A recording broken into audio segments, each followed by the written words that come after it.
4 weeks ago, an ITV documentary broadcast allegations that one of this country's best-known TV stars, a man of the people, a friend of royalty, a devout Catholic who comforted the sick, was a child abuser.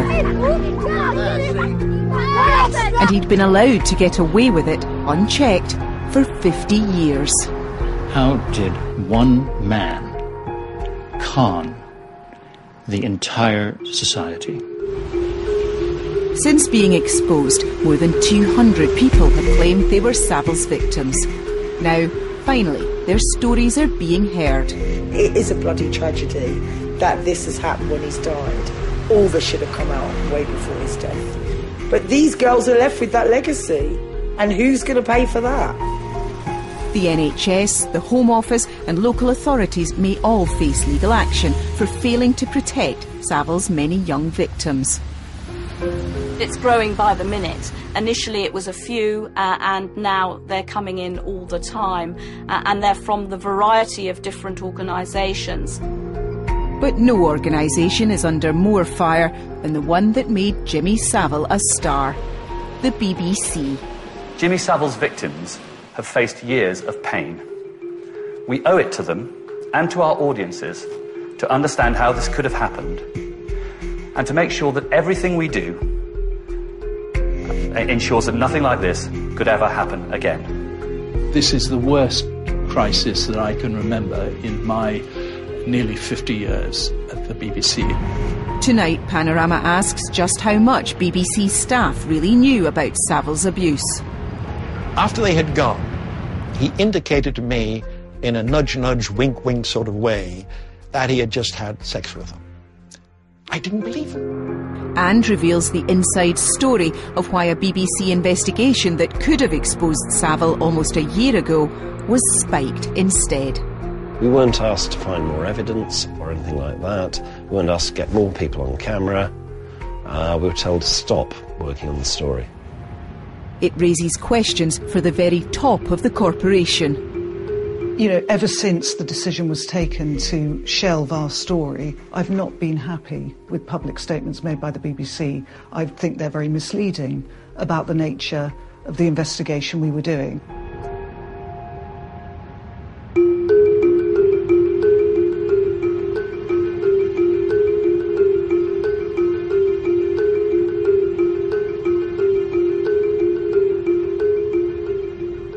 That's me. It's the only surviving photograph of me that I know of. On November the 14th last year, Karen Ward did an interview with the BBC's Newsnight programme. In doing so, she became the first person to talk on camera about being abused by Jimmy Savile. He wanted me to do things for him. He wanted me to fondle him. He asked me for oral sex, and I didn't want to. And he promised me that if I gave him oral sex, that he would arrange for me and my friends to go to Television Centre and be on his television show. This interview has never been broadcast by the BBC before. Well, I was 14. Of course I wanted to go to Television Centre. I didn't want to give him oral sex because I thought it was disgusting, but I did it. Off camera, the investigation team had managed to speak to 4 more women who said that as girls, they too had been sexually abused by Jimmy Savile. Karen was ill with cancer when she filmed her interview with Liz McKean. It was a very big step for her, but she'd obviously steeled herself to do it. And the thing that motivated her was that she was so angry at everything that was being devoted to holding Jimmy Savile up as this wonderful figure, and she'd known what had happened to her, she'd known what had happened to a lot of other girls. Karen's interview contained serious allegations, not just about Savile, but of abuse on BBC premises by other celebrities. Again, this was backed up off camera by others. OK. Gary Glitter was one example. He was particularly horrible and only interested in getting as much sex as he could possibly get from any girl. I can remember seeing him having sex with one of the girls from Duncroft in Jimmy Savile's dressing room, which was packed with lots of people. Was Jimmy Savile there? Yeah. He'd have known what was going on. Oh yes, he laughed about it. He thought it was funny. But the BBC chose not to reveal what Karen had to say. The investigation was dropped for what the corporation says were editorial reasons. Instead, just a few weeks later, the BBC broadcast this. Let's pay tribute to the extraordinary, unique and never ever to be forgotten host, the one and only Sir Jimmy Savile. Good evening, ladies and gentlemen, all you guys and girls. Welcome indeed to Jim'll Fix It. Now then. This special Jim'll Fix It tribute, put out on Boxing Day, attracted 5 million viewers. This, in all truthfulness, is just a fraction of the mail that we get. There was also a Radio 2 eulogy, followed shortly after by 2 more BBC TV tributes. He was a pop pioneer. How about that then? Some of Savile's former colleagues knew there was another side that wasn't being shown. It was pretty vomit-inducing that the BBC was running tributes to Jimmy Savile when he had died, and I could only marvel that the programme-making decisions were obviously in the hands of a younger generation who didn't really understand the severity of what had happened. To me, it just meant that, yet again, I hadn't been believed. But I've spent my whole life not being believed. Today, Karen Ward, now recovering from surgery to remove her cancer, still feels angry about the decision to drop the Newsnight investigation. It was hurtful and it was difficult because I had been pushed so hard to do it when I didn't want to.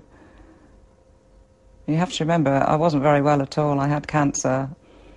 In the end, I said, OK. And for all that stress, that's what made me angry. The fact that I'd gone through all that stress when I really needed to concentrate on getting well. And then they never used it because somebody higher up didn't believe me. Newsnight's decision to drop the investigation was called into question by a few newspapers soon after.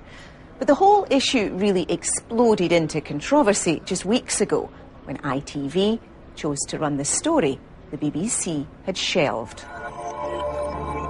The documentary built on key evidence originally gathered by Newsnight. Savile's abuse victims were finally given a voice on ITV. The reporter was Mark Williams-Thomas, a former police officer who'd previously been involved in the dropped Newsnight investigation. He'd had a big background in child protection, and we were using him really as an expert witness to just evaluate the testimonies that we had. And certainly he had seen everything we had, and he thought it was very strong.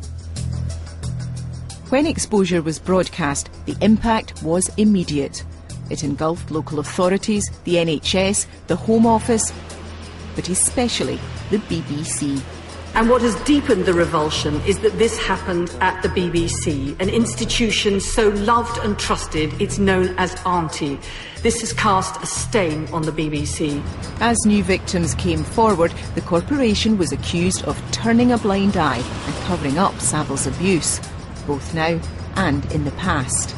These are serious issues, really serious, for which the Director General... 9 days after ITV's film, the BBC's Director General announced 2 inquiries. One into Savile's behaviour at the BBC over 4 decades, the other whether there were any management failings in the canning of Newsnight's Savile investigation. Despite our efforts to make clear our belief that the decision to drop the Newsnight investigation was taken properly, for sound editorial reasons, people have continued to speculate. This is damaging to the BBC and is a cloud of suspicion which cannot be allowed to continue. I think there are serious questions about the handling of this matter recently, and particularly the fact that Newsnight appeared to be uncovering evidence to suggest that this was happening, and yet that it was decided not to pursue that report. I only knew that there was a Newsnight investigation. I didn't have any details about it. The dropping of the Newsnight investigation has also raised doubts over the leadership of the new BBC Director General, George Entwistle. You're happy with your role in this, are you?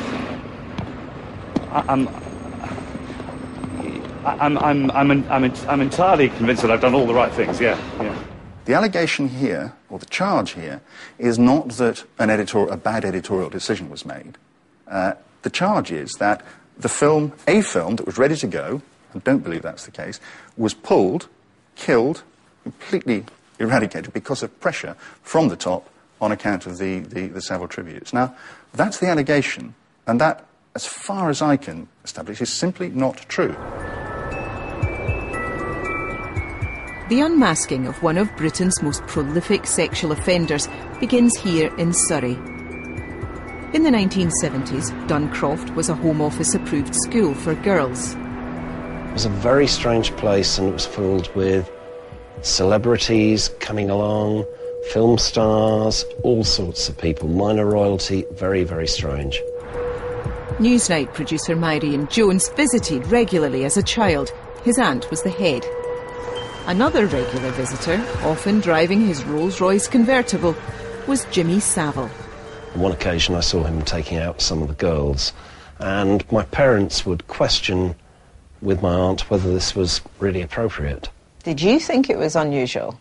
Everything about that place seemed very odd to me. It was sort of later on, I suppose, that I started to wonder whether there was something else going on. All the girls at Duncroft were deemed to be emotionally disturbed. For some, at first, Savile seemed almost like a saviour.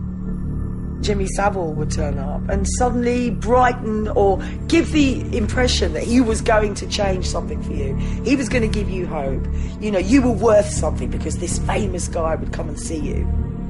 But it became clear what Savile's intentions actually were: sexual abuse. After a while, the girls would wonder why he bothered coming. And then, of course, everybody knew why he would come, because he would be leching after all these pretty young girls who were so vulnerable. Karen Ward was one of those. Savile would take her and others out in his car and abuse them. It has haunted Karen ever since. I'm so full of self-disgust, I can't believe that I did such things. I can't believe that I allowed such things to happen, that I didn't immediately rush and scream it from the rooftops. Make this stop. Just make it stop. But I didn't. None of us did. I just carried on. Lulled into a kind of false sense of that's how these things have to be. That's what we're for.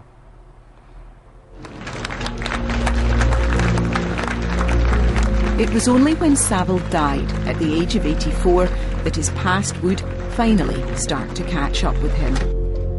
Newsnight producer Myrian Jones went straight to his editor with the idea.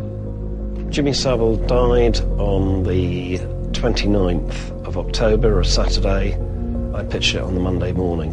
The victims, as far as we could tell, would be very vulnerable, people who would not stand up in a libel court. So it was only when he died that it really became feasible. Myrian had already seen that Karen Ward had published on the internet an account of sexual abuse at Duncroft by a man called J.S. He contacted Karen and she agreed to be interviewed. The team tracked down other women who said they had been abused by Savile when they were at Duncroft. We'd found Karen Ward very credible, but that interview on its own was not going to make this story.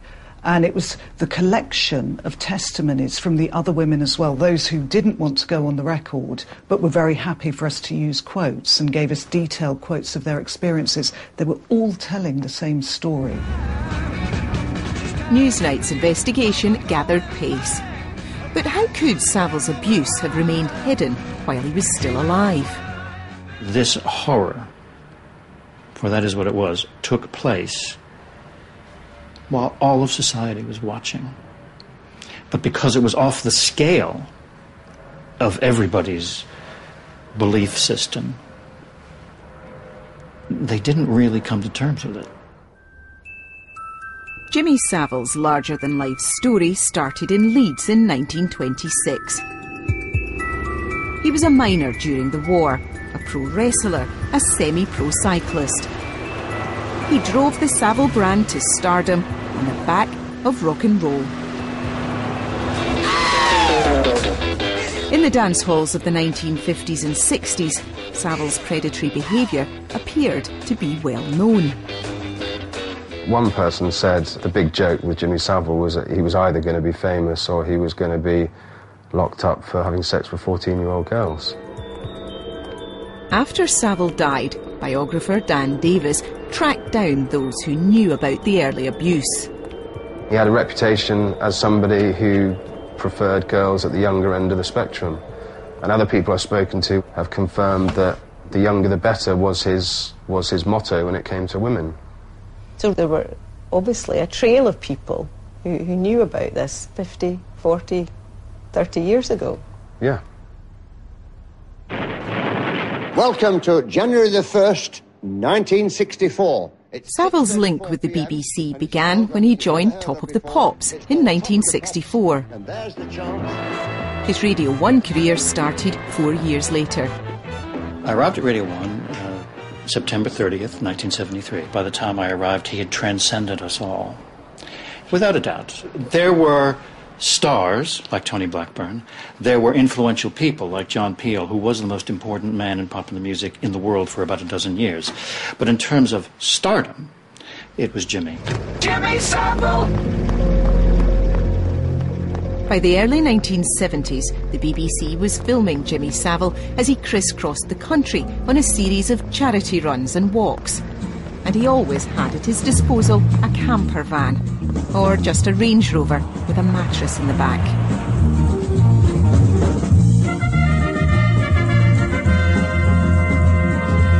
The BBC's nationwide programme caught up with him on the shores of Loch Ness as Savile searched for the monster. Have you seriously seen anything of any interest out there? Yes, she was about 17, and she had long legs and long blonde hair, but she wasn't a monster. Savile was pursued by fans everywhere he went. You lurker! Come here! Nationwide reporter Martin Young joined him on another run from Carlisle to Newcastle. I think in a sense it was the beginnings of celebrity culture. Jimmy could have who he wanted. Jimmy appeared to just pluck one from the masses. Good morning, Jimmy. Morning, my friend Martin. How are you? How are you feeling? Martin found Savile in his camper van, lying on the bed with a teenage girl. They were both fully clothed, but for the reporter, it confirmed the rumours he'd heard were true. I thought he was a pervert. Even then? Yeah. Did you think about reporting it or anything like that? No, never even crossed my mind. And I take my share of the blame for that. Another nationwide reporter dispatched to cover a charity walk was Bob Langley. On 2 occasions, he spotted young girls coming out of Savile's caravan. They would be, I would say 12 or 13. They could have been 14. They certainly were not 15. After they had gone, he indicated to me in a nudge-nudge, wink-wink sort of way that he had just had sex with them. I didn't believe him. I said something like, thinking it was a joke, I said something like, I think they're a little bit on the young side for you, Jimmy. To which he replied, and I can't remember the exact words, but it was something along the lines of, when you think that way, you're finished. Since the ITV revelations, Bob has wondered whether he should have reported what he saw. Supposing I had gone to the police or to the BBC, what would have happened? The answer is nothing would have happened. He would have said it was a joke. Can't you take a joke? And that would have been it. If nationwide journalists didn't think to report Savile to their bosses, what about BBC staff who worked on another of his nomadic shows? We are back home again with today's edition of Savile's Travels. The atmosphere as this enormous boat shoots down this 1-in-4 ramp. They went round the country in the caravan and obviously other things like a BBC car, and they'd stop and say to people, what's your favourite record? we'll play it for you. Listen, how about on the radio we shall play you a nice piece of music? What sort of music would you like? Oh, good Welsh. Paul Gambaccini worked in the office next door to Savile's Travels production base in Radio 1's London HQ. The programme's production assistants told him some disturbing stories. They would come back from these Savile's Travels outings, and they would report that unpleasantness had occurred. What sort of unpleasantness? We were told that he would go off with a institutionalized young woman. A senior Savile's Travels member of staff even gossiped openly about their star's illegal behaviour. I'm sure he regrets it now. He had a big mouth and would talk to the record company promotion people about things that went on in the caravan. So you see that there was no real attempt to cover up the fact that things did go on. Again, though, he never thought to report Savile. So what? I, a junior DJ, am supposed to get up there and say, my senior's a perv? They're going to laugh at me. It never occurred to me. But word about what was happening on Savile's Travels was reaching BBC radio management. In 1973, the then Radio 1 controller, Douglas Muggeridge, ordered his press officer, Rodney Collins, to find out if the stories were true.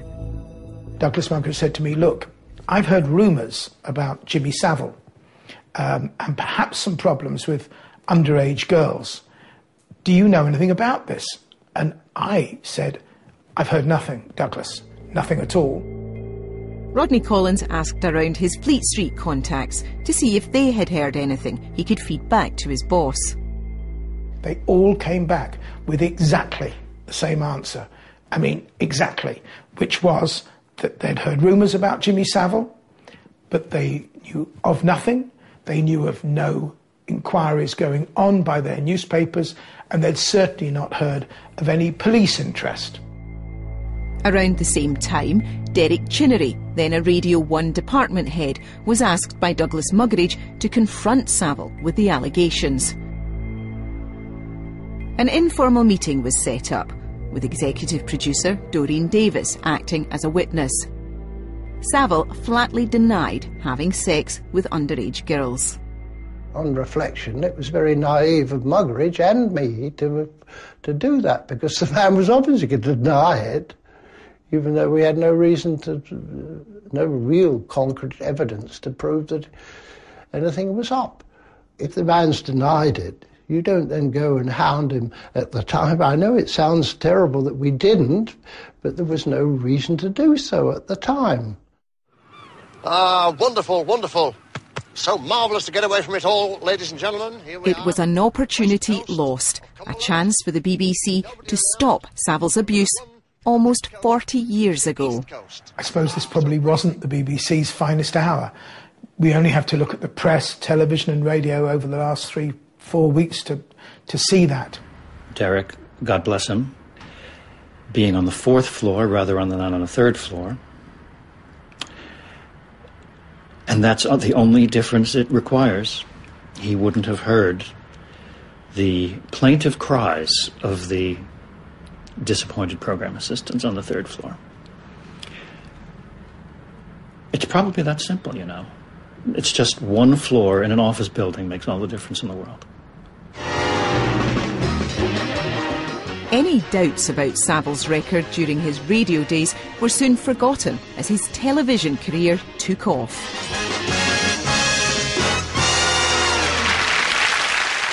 The BBC bought into Savile's sexually suggestive style in a big way. Now then, if I was a chimpanzee and I was being naughty, what would you do to me? Say I was going like this, you see. Now then, what would you do if a chimpanzee was doing that? See these young ladies here? His new television producer had no idea that anything but playfulness might lie behind it. Now then, watch this. Get this, Dr. Camera. Front click, every trip. Now, of course, we can't have... He'd never been told about the earlier radio inquiry. Because it's a nice I should have been told, I think. the people who had felt that to be the case in BBC Radio should have perhaps passed it on to the television, but life's like that. You're in a hurry, you're making a programme, you get on with it. You know, Jimmy Savile was our brand name. He was the front man. He was very little involved in the making of the programme. Why was it that you didn't discuss these rumours with anybody else in Television Centre at the time? I don't know why it wasn't. You know, the questions you're asking me don't apply to what was going on in radio at the time, but they certainly apply to what was going on in television, apparently. But even that's only come to light in recent time, rather than 30 or 40 years ago. Among the guests on Clunk Click were young people from hospitals and other institutions, including girls from Duncroft. Karen Ward, aged just 14, was one of them. After the show, she was invited with other young people to join more famous guests in the dressing rooms. She told Newsnight about this 11 months ago in the interview that was dropped. What sort of things happened in Jimmy Savile's dressing room? That's when the other guests on the show would come in, generally after the show had finished. They would come in and they clearly saw girls and, well, kids, male and female, as being there to be used. I had a famous person who would try. He smelled awful. He smelled of sweat and alcohol, and it made me heave just to be near him, so I certainly didn't want him to do anything to me. Gary Glitter also appeared on Clunk Click. He too would join Jimmy Savile and his young guests in the dressing rooms after the show. They couldn't fail to be impressed. Right, I'm going to do a quick check on our beanbags. Did you like Gary's new record? Put your hand up if you like Gary's new record. And all of us, of course, totally overawed by the fact that we were meeting all these famous people, and obviously that particular famous person wanted to have sex with one of the girls, and I suppose we would have seen it as some kind of honour, conquest, I don't know. I can remember being quite scared, actually, because I didn't like Gary Glitter. He gave me the creeps. Put the tea down, kid. Gary Glitter is now a convicted child sex offender, but he denies these new allegations. Now then. In the studio, some of the young guests came from the secure hospital Broadmoor. Get yourselves there like that. Just put yourself in there. Oh, lovely. I get two. You get two. In there. Oh. I should be giving girls away. Less than safe as that. I'm going to get some down here. We've got them here from Broadmoor. We've got them from all over here. Savile's charity fundraising, he's said to have raised more than £40 million, gave him special access to many institutions and to vulnerable children. See you next week for another Clunk Click. Ho-hoy! I think his choice of victim is very interesting, isn't it? Who's going to take the word of a girl who's been in trouble with the law, who's found herself in an approved school, over somebody who has just, a few years earlier has been made an OBE because of his relentless charity work, who's one of the biggest TV stars in the country and is moving his way into the centre of the establishment by this point. Savile's charity work took him inside the spinal injuries unit of Stoke Mandeville Hospital, Leeds General Hospital, where he worked as a porter, and, more remarkably, into high-security Broadmoor. There are now allegations and inquiries in them all. One former Broadmoor patient, Alison Pink, spent more than 20 years in mental hospitals after committing arson. She's since undergone a sex change.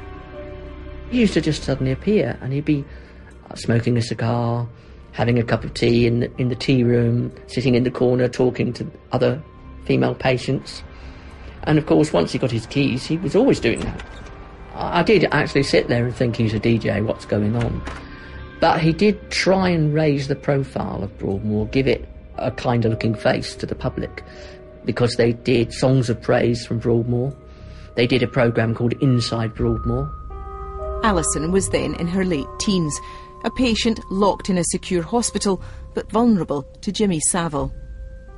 I was sitting on the sofa watching Top of the Pops, and Top of the Pops had already started. And as I said, he was sitting on the floor to this side of me, which would be my right. And he turned slightly, and then, as I said, he quite literally just put his hand between my legs, quickly, not really looking at me. And I remember moving backwards slightly, but I couldn't do anything about it. But there were two witnesses, two patients. We knew that if we stood up and said, look what he's doing, we'd be punished, because they wouldn't believe us. Those organisations that trusted Jimmy Savile as a fundraiser, or simply as a friendly face, could now pay a high price. It's growing by the minute. Initially it was a few, and now they're coming in all the time. The stories that I'm hearing from some of the victims are that they did report the abuse and that no action was taken. The BBC could be the target of many legal claims. It was through the corporation that Savile came into contact with thousands of young people. Welcome. Another edition of Top of the Pops. Lots of nice young ladies about with us this evening, and lots of nice records we've got. So what we're going to do, we're going to start off. There are now allegations that Top of the Pops was a centre for abuse, and that as well as Jimmy Savile, others were involved.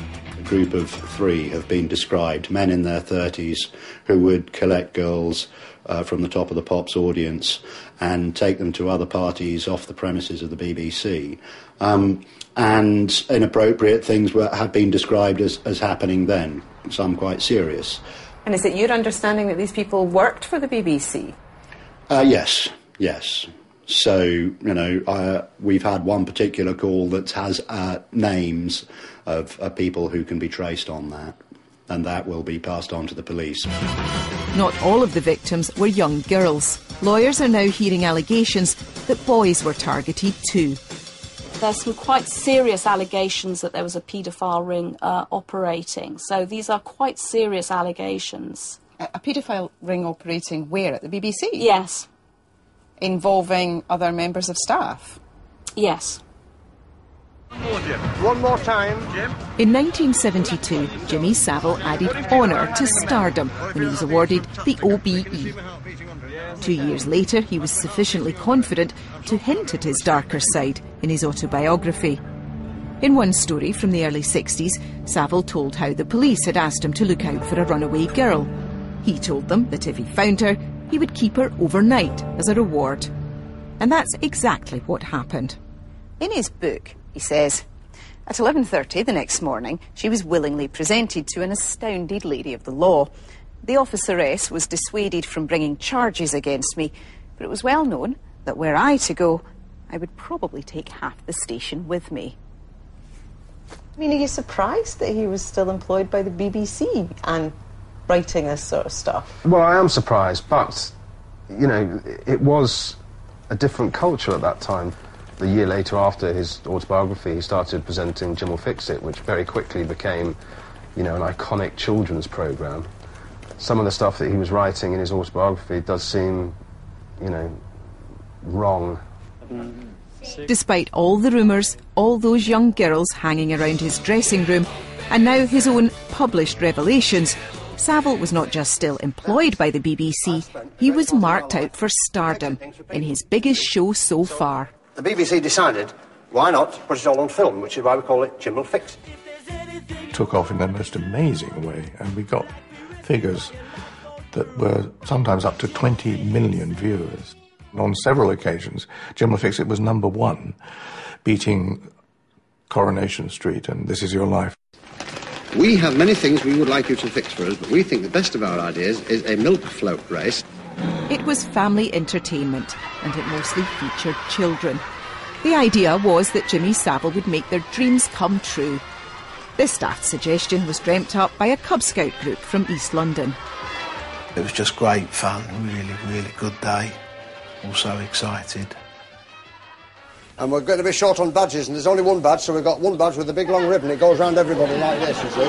That goes round here like this, and round there like this, and it fastens you up. I was then told that we was going to get a big badge for the whole Cub group. I was a bit disappointed, but then straight away he asked me if I would like my own individual badge just for myself, and then obviously I said yeah. One of the Cub Scouts, a 9-year-old called Kevin, was singled out by Savile. Incidentally, I was led into one of the rooms, and it was like a small dressing room, very dingy. We went in and he closed the door, and then he asked me again, you know, did I want my badge, and I said yeah.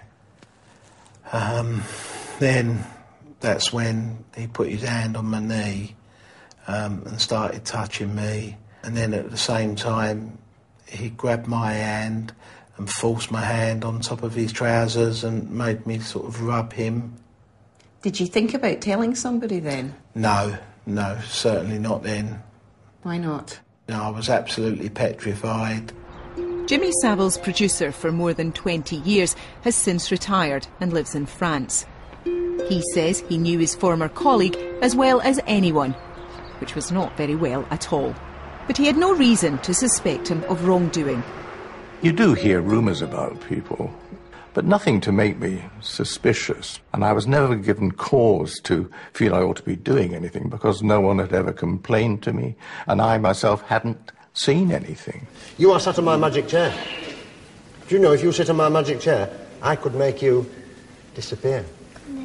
Jimmy Savile had succeeded in hoodwinking a lot of people, including Margaret Thatcher, the Prince and Princess of Wales, the Vatican, the Honours Committee, the NHS, and hospitals up and down the country, and several police forces, and some members of BBC staff, including me. Outside the BBC, though, rumours were being picked up by Fleet Street. But still, the story didn't come out. I think the rest of the media has something to answer for here. If we're to believe what we're now told, a lot of the newspapers, a lot of the tabloid press had their own inquiries, their own investigations going on into the allegations against Jimmy Savile. As long ago as 1994, the Sunday Mirror had tracked down 2 women who'd been at the Duncroft approved school, and they told reporters about the sexual abuse they'd suffered. They were in awe of Savile's power as they saw it, the fear that they wouldn't be believed. So when it came to the crunch, they were too terrified to sign affidavits and face the going to court, which would have been inevitable because of one thing would be certain, that was Jimmy Savile would hire the best QCs and sue you to high heaven. The tabloids made me, and if they want to break me, that's up to them, except we won't go down without a fight. I'll take a few of them with me. When Jimmy Savile died, these papers that now say they have been conducting their own investigations, they didn't run anything either. They also ran their own tributes to Jimmy Savile. I'm not trying to excuse the BBC not following this story up, but I do think the whole of the British media probably fell down on the job here. When you get your own back... Right to the end, Savile was fending off questions about his private life, not always with a joke. What do you do in the caravan? Anybody I can lay my hands on.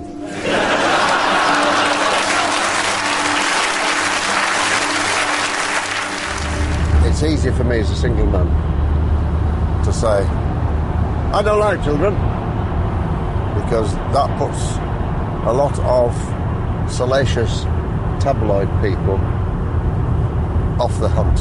Are you basically saying that so tabloids don't, pursue this whole isn't he a paedophile line, basically? Yes. Oh, aye. How do they know whether I am or not? How does anybody know whether I am? Nobody knows whether I am or not. I know I'm not. So I can tell you from experience that the easy way of doing it, when they say, oh, you have all them children, Jim will fix it. I say, yeah, I hate them.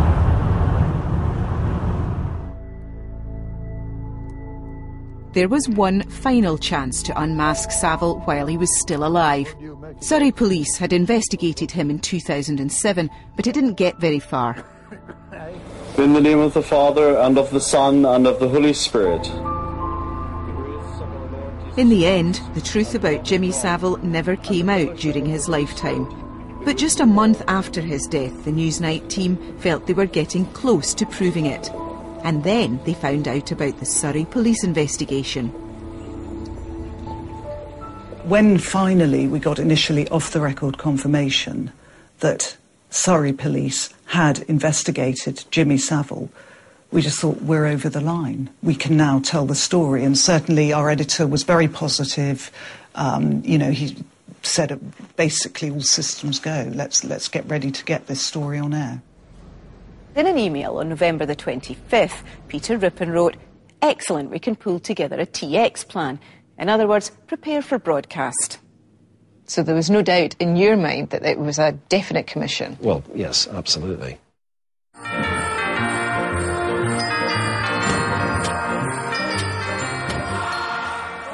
By this time, the team were already aware their programme could result in a potentially embarrassing clash in the BBC's schedules in the run-up to Christmas. We heard, I think on the PM programme, that the BBC was going to broadcast tributes to Jimmy Savile over Christmas, and there was a deep intake of breath from all of us. We assumed that if our programme went ahead, they'd have to pull the tributes. You think you'd made that connection at that point? Oh, immediately, yes. The two couldn't coexist? No way. So, while one part of the BBC was preparing to eulogise Savile the celebrity, another was preparing to expose him as a sexual predator. It was a tricky position for the Newsnight editor, Peter Rippon. A lot of people think the BBC is this great monolith where the Director General sits at the top and everything he, or at some point in the future, no doubt she says goes. It really isn't like that. One of the most important things in the BBC is the editorial independence of its programme editors. Given the potent issues involved, it was flagged up to Peter Rippon's bosses, Deputy Director of News Stephen Mitchell and Director of News Helen Bowden. For the Newsnight team, everything was going to plan. They worked on their script and on the 29th of November sent a copy to the editor. It included transcribed clips from Karen Ward's interview, naming Savile and Gary Glitter as being involved in the sexual abuse of underage girls, in one case on BBC premises. Their draft script also quoted 3 other unnamed Duncroft pupils who said they were abused by Savile, and a report of sexual assault at Stoke Mandeville Hospital. It all led a journalist from the BBC's in-house publicity team to tell Peter Rippon they anticipated a huge amount of interest and that all domestic outlets would want to run the story. The very next day, though, the 30th of November, the Newsnight editor suddenly applied the brakes. All I can say is that it was an abrupt change of tone from, one day, excellent, let's prepare to get this thing on air, to, hold on. His reason? Some of the women spoken to by the Newsnight team had claimed they'd been told by the Crown Prosecution Service it had not pressed charges because Savile was too old and frail. For Peter Rippon, getting confirmation of this became critical. Having pondered this overnight, I think the key is whether we can establish the CPS did drop the case for the reasons the women say.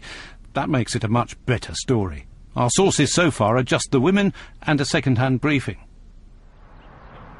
We understand that he had concerns about the reliability of witnesses, including Karen Ward. We were in an approved school. This is a school for bad girls.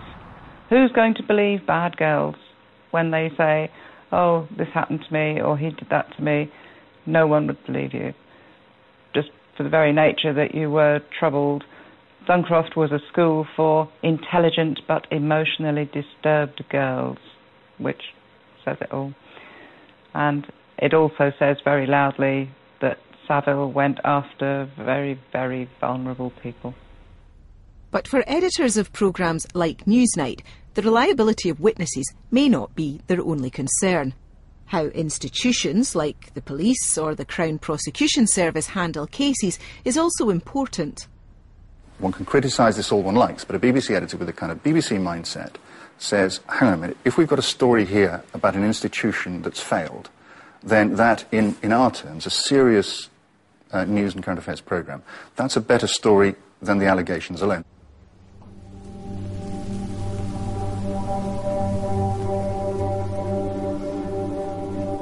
But no one seems to have considered that the long-term abuse by a BBC personality, sometimes on BBC premises, was arguably the biggest institutional failure of them all.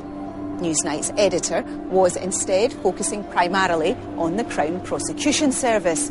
His team felt this was an unnecessary obstacle. I was very surprised at this. I argued, as did Liz McKean, with our editor. We had meetings together, we had individual meetings with him, and the argument went on for some time. The next day, Peter Rippon became even more adamant about the importance of the CPS outcome. I assume still no word? I think we should stop working on the other elements, because we don't really have a strong enough story without it.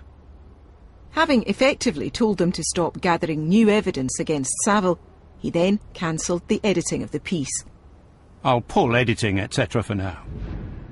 Did there seem to be any room for changing his mind once his mind had been made up? No, it felt like there'd been a decision to kill the story. 6 days later, the BBC press office asked Peter Rippon how publicity for the story should be handled. Peter Rippon was blunt. We are putting the cart way before the horse here. We've been looking at the story, but it is far from clear it will ever be strong enough for us even to run it. He copied in his immediate boss, Stephen Mitchell, the Deputy Director of News. So in 13 days, Peter Rippon had gone from excellent, prepared to broadcast, to this story isn't strong enough. And we now know that he hadn't watched the interview with Karen Ward, the first person to go on camera testifying to Savile's abuse. At no time did he say, I want to see everything and I'll come to a view on it. We did prepare and give him one of the drafts of the script so that he could see, which we'd made as full as we possibly could, with quotes that we already had, with transcripts of interviews that we already had, and also with stuff that we knew we were going to get. And we gave that to him so that, to try and impress upon him that we thought we had the story.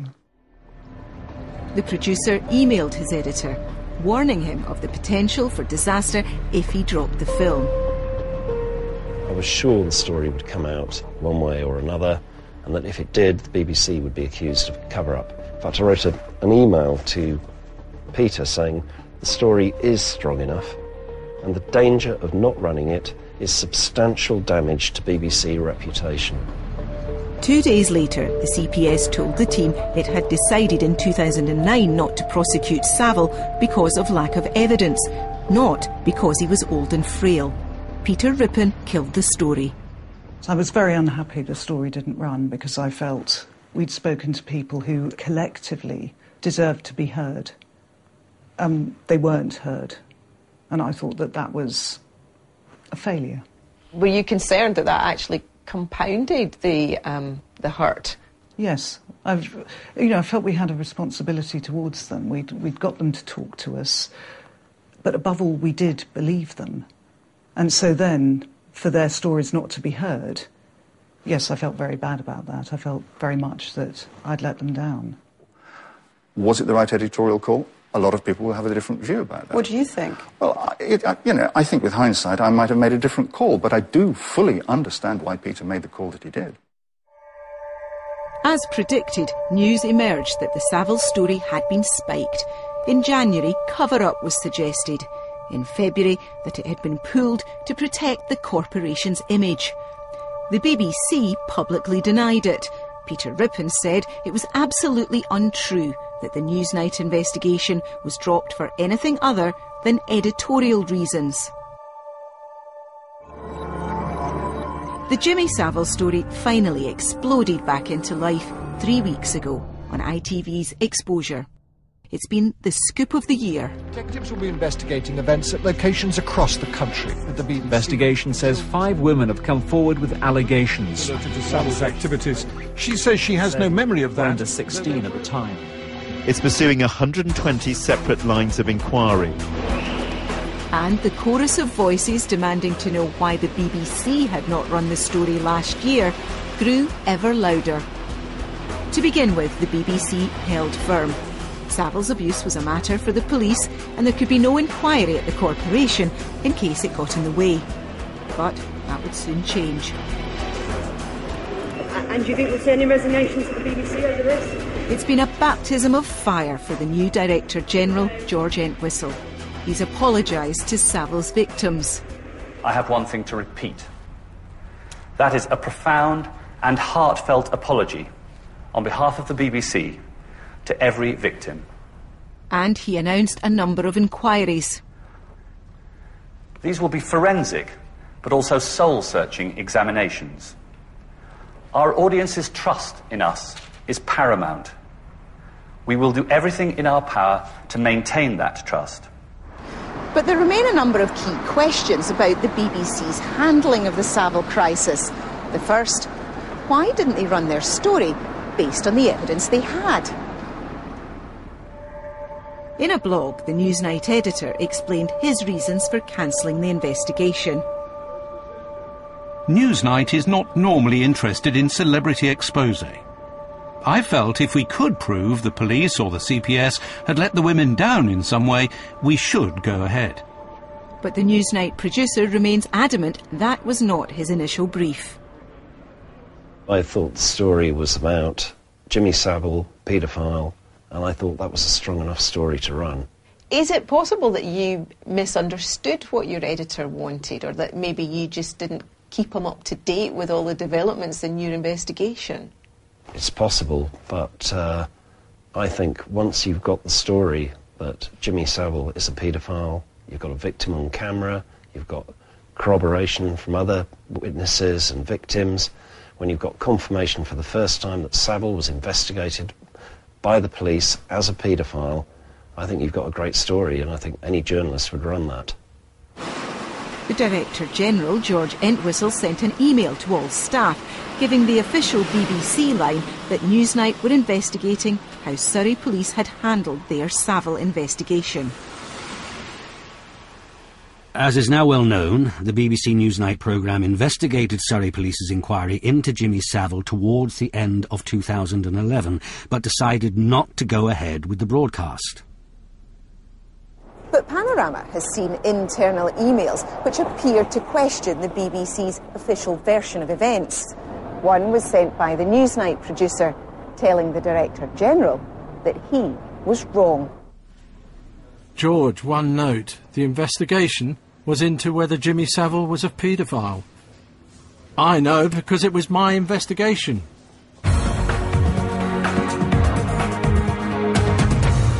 BBC's perspective. You've done a lot. Yet the very next day, an interview with the corporation's head of editorial policy and standards was broadcast, in which it was said again. Well, they're investigating the Surrey Police investigation into Jimmy Savile, and they discovered that Surrey Police had done a perfectly decent investigation into Jimmy Savile, had made recommendations to the Crown Prosecution Service, and then subsequently it had been dropped because they felt there was a lack of evidence. Now, you know, I felt they were misleading at the very least. I think they were suggesting that the story wasn't about the thing that had been commissioned, which was allegations about Jimmy Savile's behaviour to teenage girls. It seemed to give a misleading impression. And overall, I just felt, well, once again, it's like their stories are being minimised. And the team had more direct evidence of abuse at Duncroft than they had been told the police and the CPS had originally considered. The CPS had only looked at one allegation of indecent assault investigated by Surrey Police. But 4 years on, Newsnight had spoken to 5 former pupils who said they'd been sexually abused at Duncroft. So what happened to Newsnight's evidence once the story was dropped? That's problem number 2. Should the evidence have been handed to the police? In his blog, Peter Rippon said, "We are confident that all the women we spoke to had contacted the police independently already." But this wasn't correct. The key witness, Karen Ward, categorically told us that she'd not gone to the police, and Peter was reminded many times that that was the case, both verbally and in writing. So you had made him aware of that? Yes, and we did so again, myself and Liz McKean, after he wrote the blog. So you actually pointed out this inaccuracy? Yes, of course. And it wasn't changed? Not as far as I know. Peter Rippon's team emailed him, telling him he'd got it wrong. He says that's what he'd been told. In his blog, he adds, "We also had no new evidence against any other person that would have helped the police." But they did. Remember, Karen Ward had said she saw Gary Glitter having sex with an underage girl in Jimmy Savile's dressing room at Television Centre. Shouldn't that have been passed to the police? The team didn't think so, and for once they were all in agreement. I don't think we withheld anything that would have been much use, evidentially, to the police. Jimmy Savile was dead and could not be prosecuted. In our interview, Karen Ward said she didn't know who Gary Glitter was having sex with in a BBC dressing room. So it's very limited use. But yes, maybe the decision should have been taken to pass it on. A source close to the Surrey police investigation has told Panorama that they weren't aware of the Gary Glitter allegation back in 2007. It's new information. And the fact that it's an allegation about a living person makes it all the more serious. Since being interviewed for ITV, Karen Ward has spoken to police. The police are now investigating people still living connected to Savile's crimes, including, we understand, Gary Glitter. A few days afterwards, I was contacted by officers from the Met, and they came to my house, and they did 9.5 hours of interviews and statements with me. And at no point did they say, "I don't believe you," or "That's not right." Now there's a third problem for the BBC, which has dogged it since this controversy erupted. Did the Newsnight editor take the decision to stop the investigation on his own, as the BBC's maintained, or was he subject to pressure from above? There's been widespread speculation outside the BBC that the Newsnight investigation was shelved because of the big tribute programmes already commissioned to celebrate Jimmy Savile's life. I've spoken to a number of people at all levels in the BBC, and a lot of people will have to be lying for it to be true that pressure was put on Peter Rippon to pull that film. And I don't believe they are. Panorama has found no evidence that Peter Rippon was told to drop the story, but it's difficult to explain why he went off it so quickly. During their rows about it, Liz McKean says she was left with the clear impression that Peter Rippon was feeling the heat.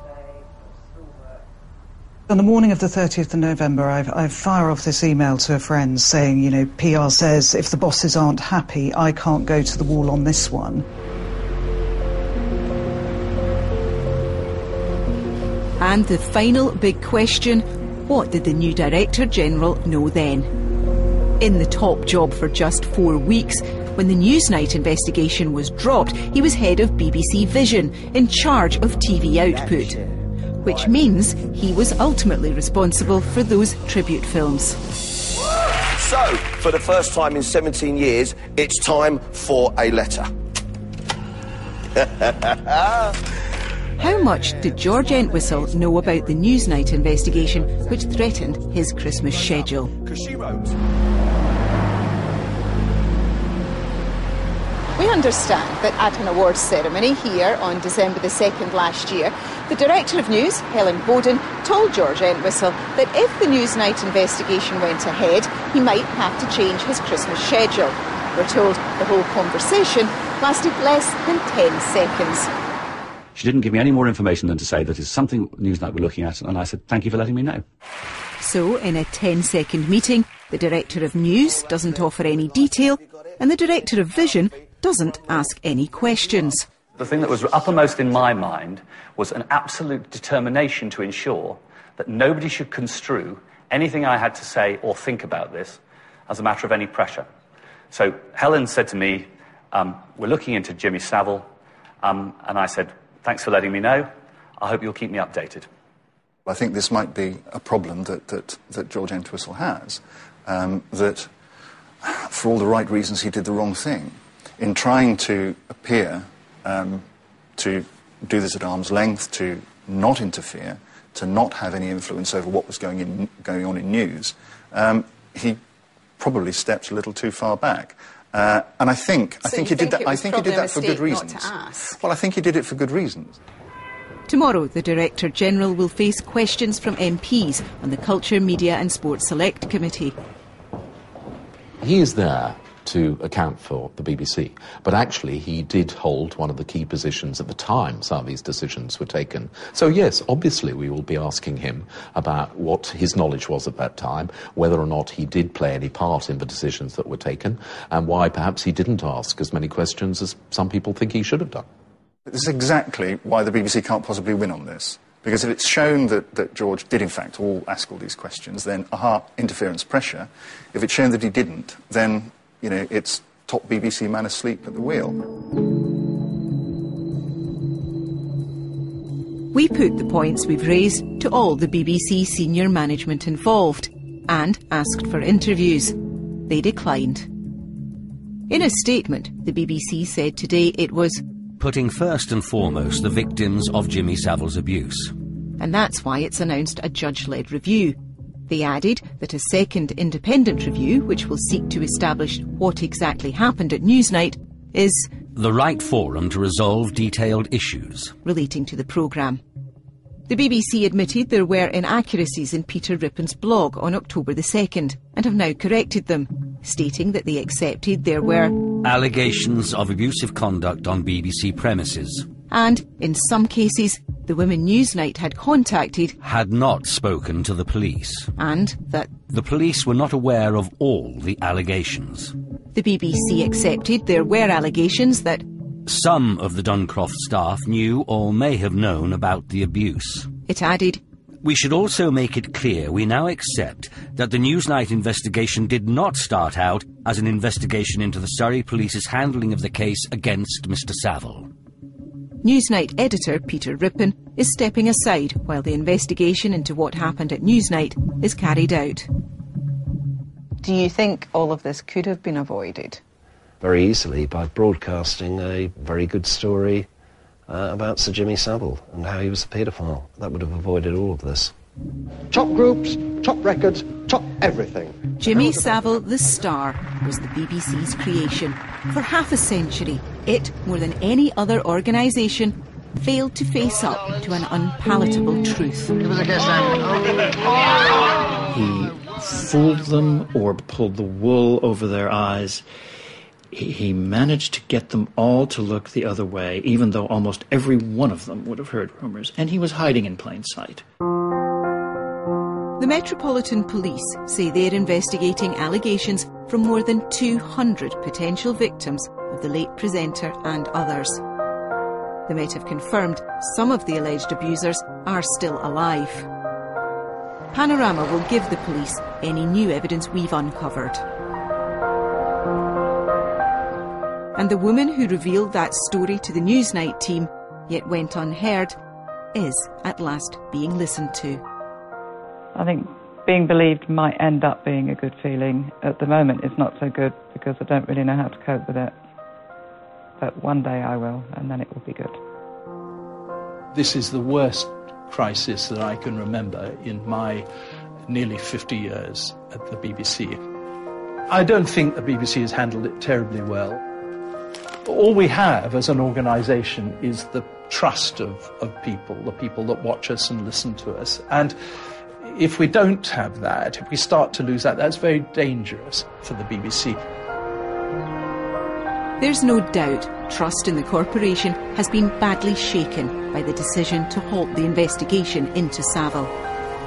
But it's the decision to run tributes celebrating the Star, when all the while his victims were trying to be heard, that may yet haunt the BBC for years to come.